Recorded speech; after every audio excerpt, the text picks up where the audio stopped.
Hi, this is the video for Daf Shevui, Daf Tzadi Vav, page 96 of Masechet Ketubot. I am Joshua Kulp, coming to you here from the Conservative Yeshiva in Jerusalem. I wanted to learn a little bit of the Mishnah that actually appears on the bottom of Tzadi Hey, Amud Bet, the second side of page 95 in Ketubot. And so I'll read from the Mishnah. I wanted to talk specifically about the right of the woman to be buried. So the Mishnah reads, Almana nizonet minichse yetomim, a widow is fed, provided for from the heirs' property, from the property of the orphans. Now, we should understand here, these may or may not be her own children. In all likelihood, the Mishnah is necessary in a case where they're not her children, they are her husband's children, let's say from a different marriage. They have inherited her husband's property. A woman does not inherit her husband's property according to Talmudic law, and therefore, just as the husband had the responsibility to provide for his wife while he was alive, now his orphans, his heirs, have the responsibility to provide for her now that he is dead. And we learned this way back when. I realize we're in the 10th chapter, actually the beginning of the 11th chapter. We learned this way back in the 4th chapter, but it is a main right that an almanah has, a widow has, to be sustained from her husband's estate, even if she doesn't inherit that estate.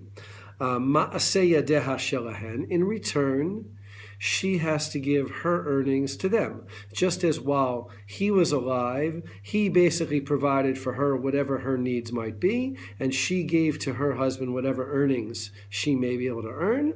Now that her husband is dead, they give her her sustenance, any provisions that she needs, and she in return gives them her earnings. But the one difference is ve'ein chayavin b'kvurata. They are not obligated to bury her, even though the husband was obligated to provide for her burial. Who does bury her? Yorsheha yorshei ketubata, the inheritors of her ketubah. And basically, the distinction is here that the ketubah and burial were considered to be quid pro quo. In a normal situation where let's say the wife, not a normal situation, but in the case where the wife dies first, the husband would not be ever paying the ketubah.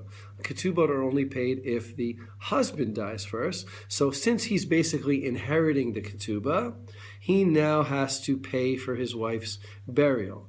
These children are not inheriting her ketubah because they are his orphans and not her orphans. But they are, so therefore they're not obligated to pay for her burial.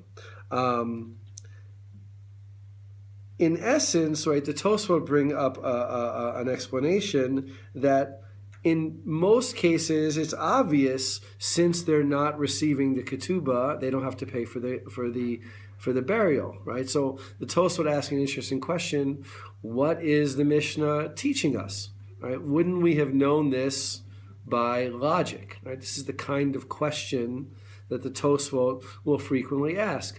If we would have known something through other principles, why does the Mishnah or any text have to teach it to us? And they point out that there may be a situation where a widow cannot receive any ketubah. For instance, her husband died without any property that would be subject to her ketubah. For instance, the heirs inherited movable property, which is not subject to be paid for from the ketubah. Nevertheless, despite the fact that they didn't inherit anything, there's nothing for her to get her ketubah from, and therefore they didn't, in a sense, inherit her ketubah. Nevertheless, the Mishnah says, even though there's no quid pro quo, again, they inherited the ketubah by not having to pay it, therefore they don't have to bury her.